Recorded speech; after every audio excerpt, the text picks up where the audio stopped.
Você está na rádio do seu esporte, Bradesco Esportes FM em destaque para você, e vamos falar com o gerente de futebol do Vasco da Gama, Isaías Tinoco, aqui não só para falar de Vasco, mas como de seleção brasileira também. Isaías, queria agradecer sua participação aqui na Rádio do Seu Esporte, na Bradesco Esportes FM. Para começar, né, eu queria que você falasse um pouco sobre essa questão de seleção brasileira, que é o grande assunto em voga por aqui, né? Apesar da vitória de 4-0 sobre a Dinamarca, o início foi bastante ruim. Você é um cara acostumado a lidar com pessoas e é importante, né, você falar sobre isso, porque é um assunto que você está acostumado. Gerir atletas. A pressão em cima dos jogadores, Isaías, pode ter contribuído para esse início ruim da seleção que passou na questão do sufoco? Prazer enorme estar conversando com vocês.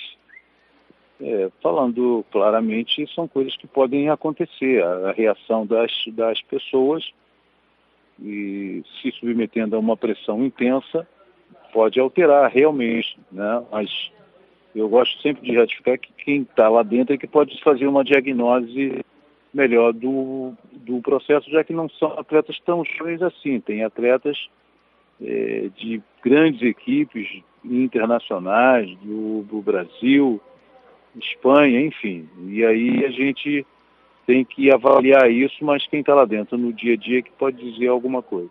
Agora, Tinoco, a questão de uma classificação como foi, um 4-0 contra a Dinamarca, pode ajudar a modificar as coisas na equipe de certa forma, mudar de certa forma a maneira dos jogadores verem o jogo? Claro que depois de passar por essa situação toda de críticas e os resultados não acontecendo, se você tiver um resultado, começa uma outra fase da competição, que é o mata-mata, que já é outra competição.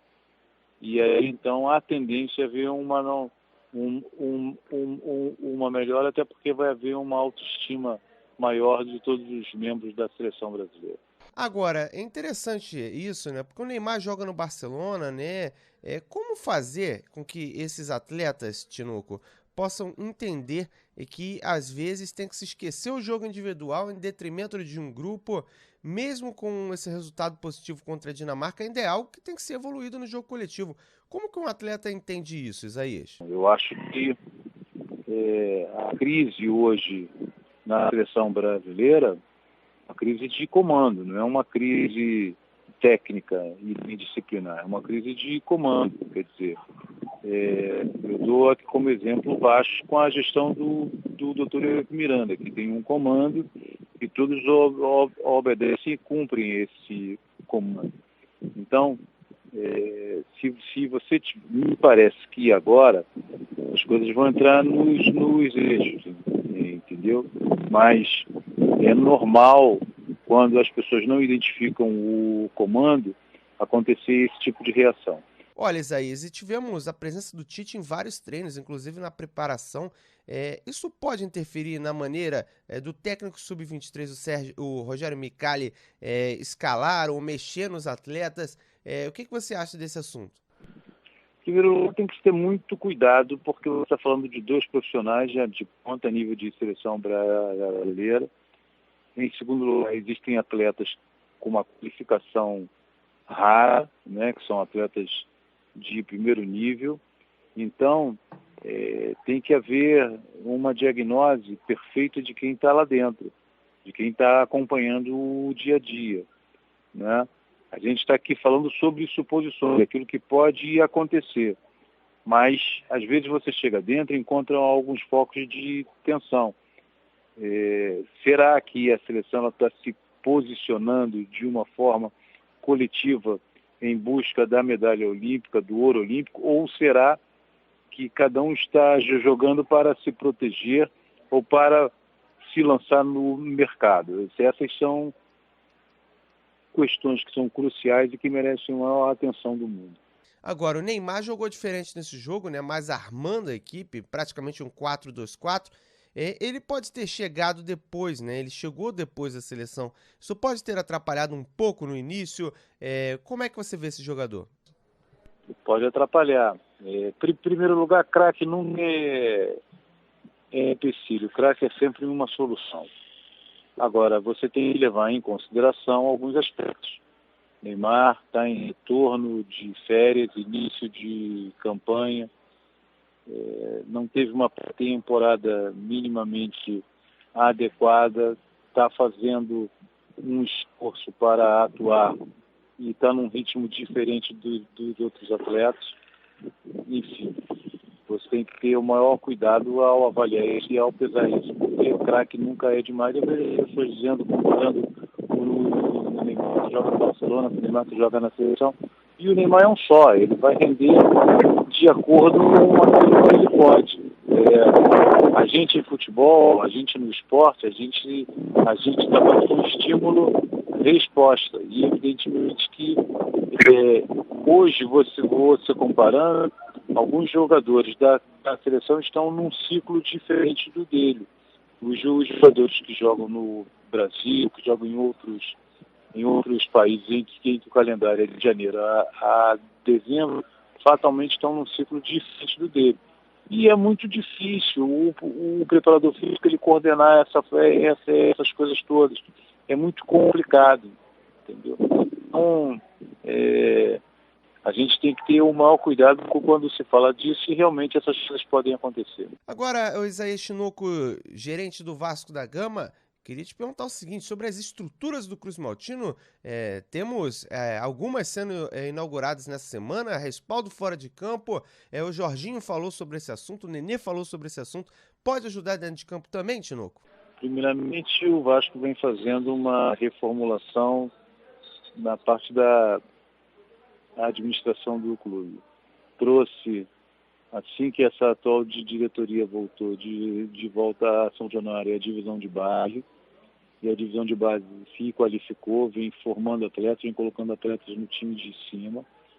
Depois fez uma grande estrutura do Capres, que é um dos maiores centros de reabilitação do continente. E agora inaugurou o Campo Anexo, novo refeitório dos atletas profissionais. E evidentemente que isso aí é uma estrutura a mais que permite ao atleta um maior conforto, maior dedicação ao tempo integral no Vasco da Gama. Isso qualifica o trabalho assim, não é determinante, mas qualifica. E a gente sabe que a resposta aí vai ser dada dentro do campo.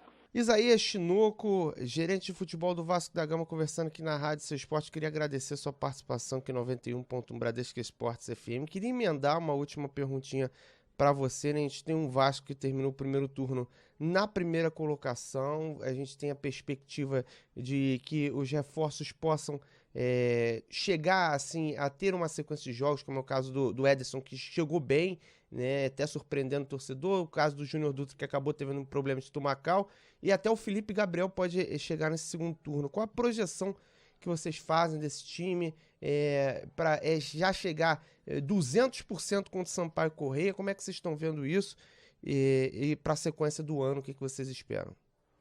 Estamos indo passo a passo. Agora é uma preparação como se fosse uma intertemporada em São Januário para que os atletas cheguem no jogo do Sampaio Corrêa com força, com velocidade, com resistência, com plenitude, com capacidade técnica.